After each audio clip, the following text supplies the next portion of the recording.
Welcome to ESO Daily. I'm your host, Mystic Raven. All right, guys, so it's here. We're having a couple of hiccups. It'll be okay, I promise. But Clockwork City has introduced Transmutation. PC, we've had it for a little while. Console, we're about a week in, and less than a week.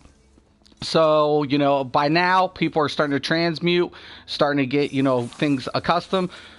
And with that said, I'm going to give you guys the update for my Stamina Sorcerer build, the Annihilator. This is probably one of my favorite builds for the Stam Sorcerer. Stam Sorcerers have a lot of flexibility, but for me, with optimization, I go with this build. Hands down, every day, all day for Stam Sorcerer. As far as end game goes, this is the build I roll in trials when needed, when it's called upon. This is what I bring in. If I'm going to do Stam DPS, I'm going to ask who's got this, who's got that, and if people don't have things to par, this is the bad boy I bring in. Let's go ahead and let's get into it. All right, so we're going to start off the character sheet. You're going to see my max health is at 19,194. Now, I will adjust this if needed depending on the content, but I like to stay between 19 to 20k due to mechanics. That's usually a recommendation for your trials. I don't do trials all the time, but when I do, that's usually the recommended, health, and it's recommended for a reason. To the left, you're going to go ahead, you're also going to go see max stamina is at 34,749, and max stamina recovery is currently at 1323. When I add my buff for the major endurance, that bumps up to a little under 15.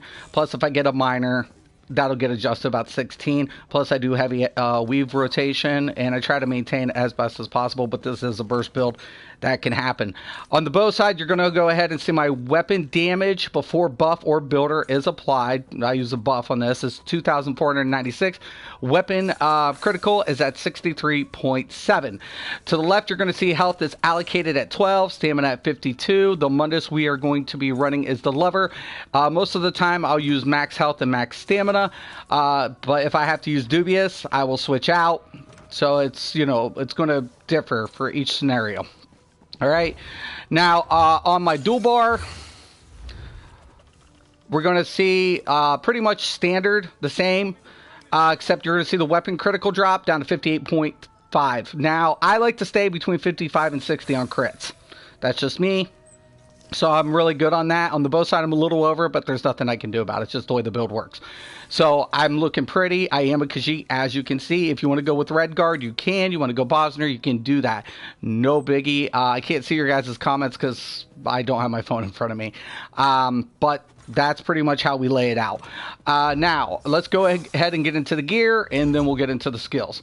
All right, so we're going to be using the two-throw set and the Alkosh set along with Stormfist guys. Now, I'll break it down piece by piece. Two-throw. This is very important for Stam Sorcs. In all of the builds that I use for Stam Sorcs, I use two-throw religiously. The reason being because of my bound armament. Right? If I use any other set, I can't use it. I have to put in usually Camouflage Hunter, or I have to use daggers. I have to readjust my build dramatically without the set. This set allows me to maintain my bound armaments on my bar because it gives me major savagery at all times. That's why it's so great on the Stam Sorc, right? Because we're limited with how much we can put on a bar. So I use this. This is my religious set for Stam Sorcs. I don't care what my secondary set is that I switch out with. Usually if I'm PvEing, I always go with the two-throw set. Okay, now I did make the alteration. So we see the transmutation. I have the two-throw glyphed with increase transmuted to Nirnholm. Now, during Hordes of the Reach, we saw a lot of content creators debated about Nirnholm. And remember, guys, I told you crafted sets and Nirnholm was going to make a comeback. Did I lie to you? Did I disappoint you? No, I did not. And I told you that the Lover Mundus was going to be really important. Now it's coming all to fruition. It's all putting into place. Yet, Mystic supposedly doesn't know what he's talking about. Okay. Now, if you don't want to use the 2-throw bow, you would have to slot a different set because remember, we're maintaining the 5-piece, right, guys? So we really can't afford to use the Master, Maelstrom, or whatever weapon with this build unless you slot another gear piece, then slot it in this place. But you'd be giving up your 4th piece of your Alkosh, right? Which is your weapon damage. So there you have it. It's finicky for me. So if I wanted to use the Master or whatever, that's fine. You don't need it. But if you want to, hey, just remember you're going to have to slot, another piece of 2-throw set. So I'll just give you that heads up. But currently, I use the 2-throw. It's Glyph Nirnholm. It's a traded Nirnholm. 2-throw axe, currently sharpened. I will be transmuting this to Nirnholm as well. Main hand, always the main hand. Once that happens, I will be turning to Scold. Axe of Alkosh, decisive. Here's the deal, guys. Stam Sorks have reduced costs. I want to generate ultimate. I want at least a decisive trait because the more ultimate I'm generating, the faster my ultimate rotation goes. So I use 1 decisive. I like 1 decisive. A lot of people are going to ask me why axes. Axes increases the chance to proc my Stormfist guides. So it's adding the bleed effect. The bleed effect can trigger my Stormfist guides. I love the axes with this build intentionally. I will lose a little up front for the bleed, but it's worth it for the uptime on my proc. That's why I use axes. So, yes, I do use the axes. So, this is going to be Nirnholm. I'm going to keep this one decisive. Stormfist guys for the Stam Sork. You'll also notice a couple of content creators now are leaning towards Stormfist for Stam Sorcerers. It was always a great set. It still is. If you want to use something else, you can. But I use the Stormfist guys because of the passive for the Sorcerers that can cause the incineration to proc. So that's why I like the Stormfist guys. And it offers the recovery. Plain and simple. Doesn't need more than that. This is infused. This is light. Ideal. I have the 2-throws jacket infused. Ideal. Stormfist pauldrons. Heavy. Ideal. Divine. Belt of Alkosh. Divine. Now a lot of people are going to ask, why Alkosh versus Vicious Ophidian or whatever? I hate tanks wearing Alkosh. The mitigation sucks. I did a trial this weekend. We had some hiccups because of the whole, reload thing. I had to take over tanking because I didn't wear Alkosh. Guess who was? The other tank. Mitigation is important as a primary tank. Guess what Alkosh is bad for? Mitigation. It's the most terrible thing to put on a tank because it offers nothing for mitigation. It's weapon damage. It's crit. Why does a tank need Alkosh? It doesn't. It's a DPS set. So guess what? I'm going to put it on my DPS. Why? Because I'm getting all these boosts. And then on top of it, I activate synergies. When I activate synergies, I'm offering the debuff. So why not use it towards a DPS build? It's a DPS set. So guess what? That's right. I'm going to go ahead and use it. So we got the belt, divine, ideal. Hands, bracers of Alkosh, divine, ideal. Legs, 2-throw, divine. You can keep this divine. I want to try to get infused. I might transmute it if I can't find it in time, but I've always had the divine, can't get infused. Boots of Alkosh, divine, ideal. 2-throw necklace, increase with weapon damage, ideal. Ring of Alkosh, oh my god, it's gold. I know, whatever. Increase weapon damage. If you want a little bit more regen, this is where you would slot it. Okay, so if you want a little bit more regen, slot it here. 2-throw, recovery, robust. So that's the sets. Let's go over the skills really quick. Primary bar, rendering slashes. This is going to go ahead. This is going to cause the bleed effect, the dot effect. So that's what I want it for. I'm just going to apply the bleed. Gives me a little time throughout my rotation. My spammable becomes rapid strikes. Rapid strikes is just going to be my spam between my heavy attack rotation. Whirling blades. I like this better than steel tornado because I get the major endurance. That increases my stamina recovery by 20%. Now, mind you, I could probably get that buff from somebody else, but I don't bank on it. I'd rather take the less radius with the whirling than the steel, because the steel just doesn't increase the damage. It just increases the radius. So I go with the whirling blades. Hurricane. Once again, powerful AoE effect. You're going to notice I don't use caltrops. Why don't I use caltrops? Because I'm in the thick of stuff. That's the nice thing with the Alkosh set. on the Stam Sorc. Now keep in mind, the Hurricane is going to also give me the major ward in the major resolve in the major ward, increasing physical and spell resistance. So I can stay in the pocket a lot longer than most stand builds. Some of the stand builds are a little bit like lighter, so they have to roll in and out of mechanics. I can afford to stay in there a little bit more, hit the synergy, get the cone effect for the debuff. That's one of the things that I really like about the Hurricane versus the Caltrops, because I'm able to use this, get the AoE effect, stay in the pocket, hit the synergy, get the debuff to apply, boom, I'm in there. Said and done. We've gone over this. Bound Armament. Bound Armament is why I use Tooth Throw. Why do I want this with the Tooth Throw? Simple. Extra 8% max stamina, and heavy attacks are increased by 11%. Keep in mind, when I'm doing my rapids, I'm weaving up heavy, so I want to capitalize on the damage output. I'm going to use Flawless Dawnbreaker because of the passive. It's going to increase all of my weapon damage, and while it's slotted, I'm getting a 5% boost. Plus, it's a nice AoE ultimate, you know, I can use within, you know, trash mobs. Okay, back bar. This is my buff, Critical Surge. It's going to give me the major brutality, increasing my weapon damage by 20%. When I'm dealing critical strikes, I heal for 3,000 health. Once again, I'm dealing damage. I got the Hurricane. I can afford to stay in that pocket a little bit more than other Stam users because I'm healing as I'm critting. So yes, I'm going to go ahead, apply the buff, get those all laid down, and hit those synergies as fast as possible. We got the Poison Injector. It's pretty standard in a lot of builds, so we're going to use it. Endless Hail, once again, it's all about layering AoE damage throughout the rotation, get those durations down so you can spam up. We're going to use the Rearming Trap, pretty standard once again. Bound Armament's going to be on both bars, and then we have the Ballista. Pretty standard stuff here, guys. So let's go over the champion points. We got some boosts to the champion points, so let's cover it. Okay, we have nothing into the Apprentice. Physical Weapon Expert. I'm going to be weaving. Remember, I get that nice little buff. But the biggest thing for me to remember is I want 75 points in here, so I get the Butcher. I want to increase my light and heavy attacks by 5% when enemies are below 25. I don't have a finisher with the Stam Sorc. So what we're able to do is we're going to get the passive for the Dual Wield, which is going to have an execute proc inside those abilities, but when we're doing up the heavy attacks throughout the rotation, when they drop below the finishing phase, we want to magnify or take advantage of the Butcher. So with that being said, 14 into Weapon Expert. This is a burst build. We're going to put Master Arms at 21.18. Thermaturge, we're going to be using some dots. So, and some AoE effects that have dot effects. The only thing I want is I want to get the Exploiter passive, but I want to keep in mind that I'm dealing a lot of burst damage with dot effects. It's a secondary. Dots are secondary.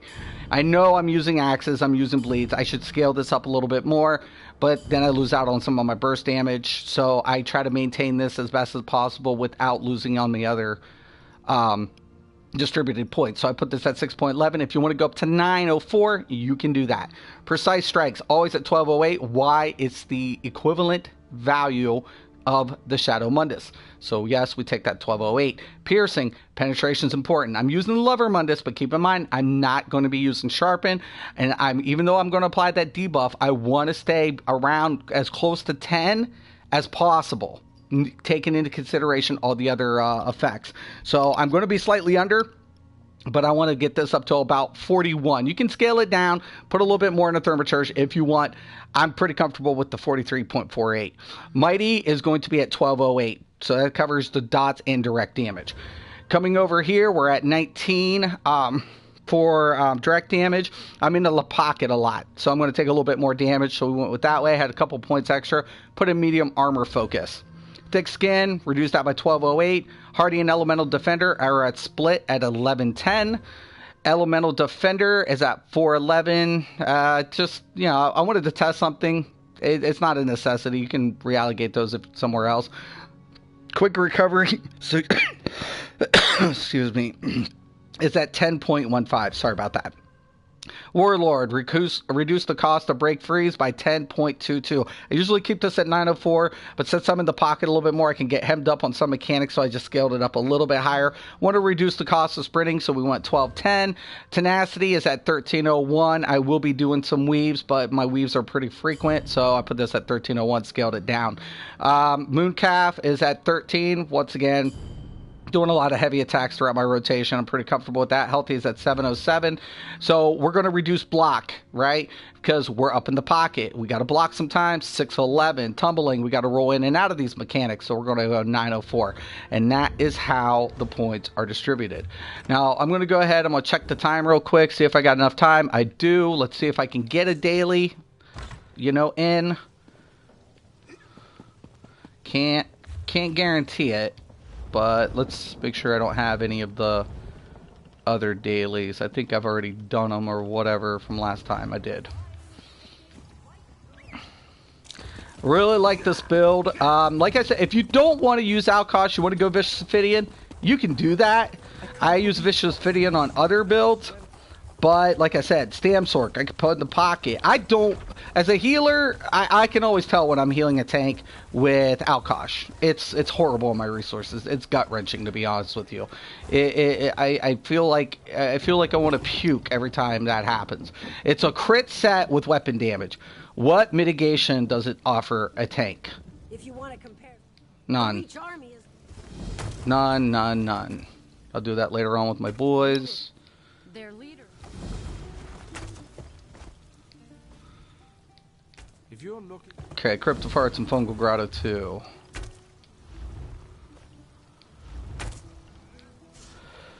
Alright. Now I am on DPS. I don't know if I should queue normal. I'd like to do the vets. I already did one normal today. It's kind of depressing.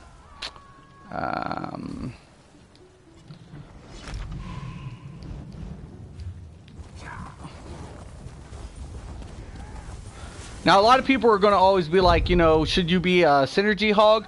Well, one of the biggest things, like I do if I'm on another Stam character, because there are a few Stam builds that run Alkosh, Stam DPS, you only need one in your party. But like, say I'm on my Nightblade and I'm running Vicious Ophidian. What I end up doing sometimes to offer the other synergy without... okay. Just didn't know if I was getting Q. I'll go into the Undaunted, and I'll use the Tangling Webs for the synergy activation for the person who's using Alkosh. The reason being, it separates the other synergies for my party. So the shards and the orbs can be distributed as needed to the players who need them. Liquid Lightning is great, but sometimes people will hit it. The healing from Wardens will proc it, Alkosh. And Trapping Webs, though, will offer a separate synergy for a person using a set like this. So sometimes on my Stam build, I'll use the Trapping Webs as a synergy to help somebody proc up Alkosh. So it definitely helps. It definitely works to your advantage. And this, like I said, this is probably one of my most favorite builds to run.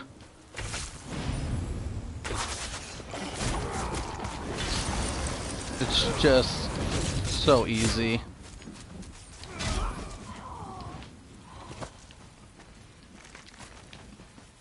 Now, obviously, Vicious Ophidian has that nice, recovery when you kill stuff. So it's really nice, and, that's kind of one of the downsides that you have with a build like this.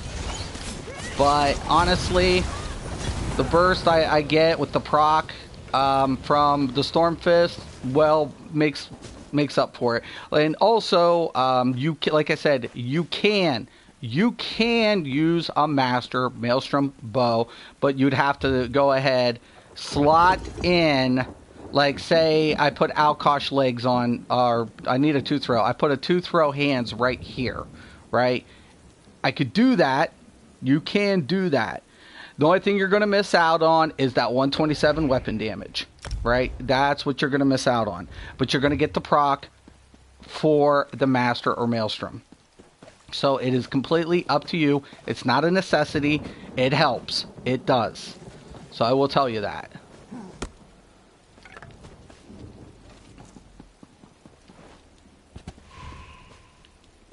Damn it.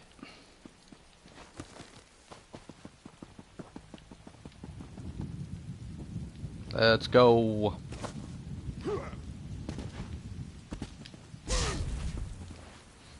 Now, if I was using any other set, and I try to say, like, keep the bound armament, and let's say I had to use Camouflage Hunter for the Major Savagery, that's an extra bar space for me.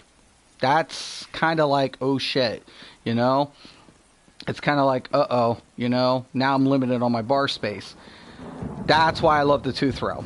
A lot of people just disregard it, like just throw it out the window. And I'm like, 2-throw on Stamsork is insane. Major Savagery at all times without having to slot. You know, Camouflage Hunter? Hello? Hello? You know, it's a great set for Stamsorks. And I live and die by that set on Stamsork. You know, only the Stamsork, because the other builds I can, you know, I usually have that bar space that I can afford because I don't have bound armament for my other builds, right? It's not one of those abilities that is a benefit to be slotted. You know, it kind of goes against me not to slot it. So that's why, you know, you make that sacrifice. You know, you have to make a sacrifice somewhere in games like this. I really need this Q.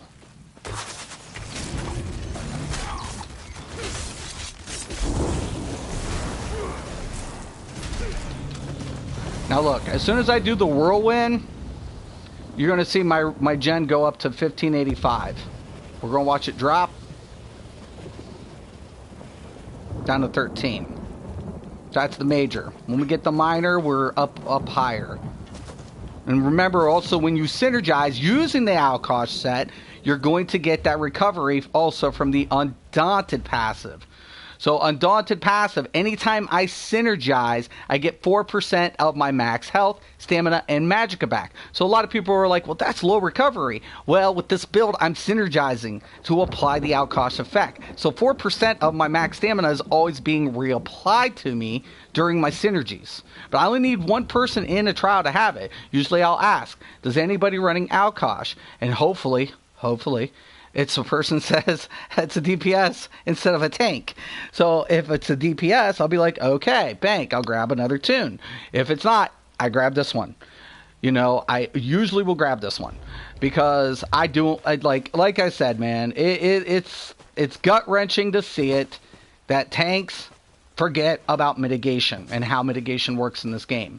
You know, wearing a set like Alkosh, you can do whatever. I don't mind an off-tank. So say if an off-tank wore Alkosh, I could see that. I could see an off-tank wear Alkosh because now they can deal DPS. So say on a Maul, when you have the split. Okay, straight, right? You're not the main tank. You're tanking this boss in that circumstance.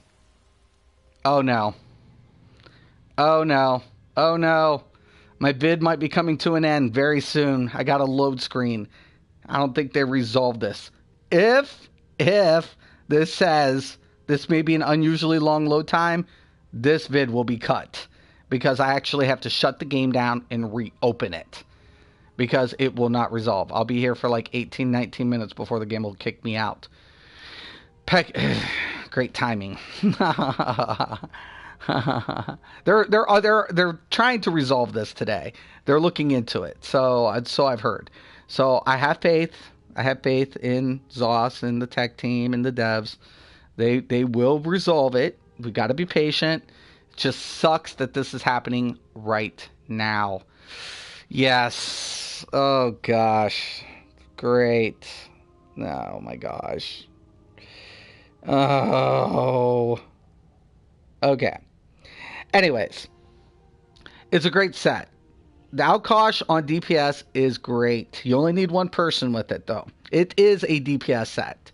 You know, I don't know too many, tanks that need crit and weapon damage as a primary tank.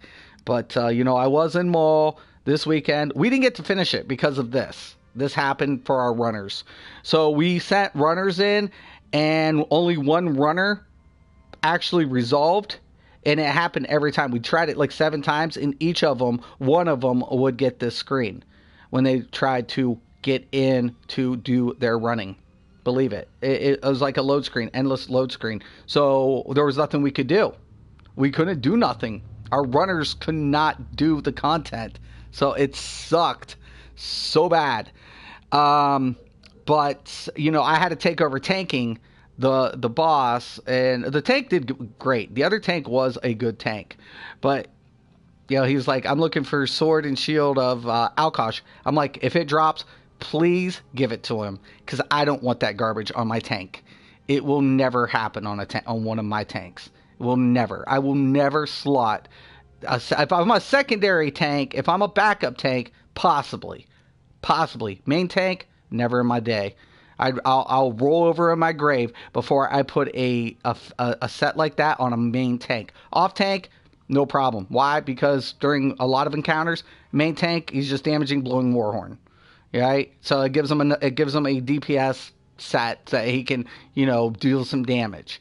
I'm fine with that. Primary tank, no, never happen. Not for me. I'll pass every day of the week. Let these elitists, supposed elitists, keep that crap. I'm a healer by trait, and I know when somebody's wearing that crap every day of the week. So there it is, guys. My opinion, my 2 cents. That's all it is. But I love the Alkosh set on this build. Very, very, very well.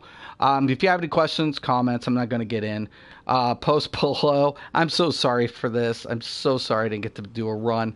But I want to thank you guys for watching. And once again and always, have a nice day.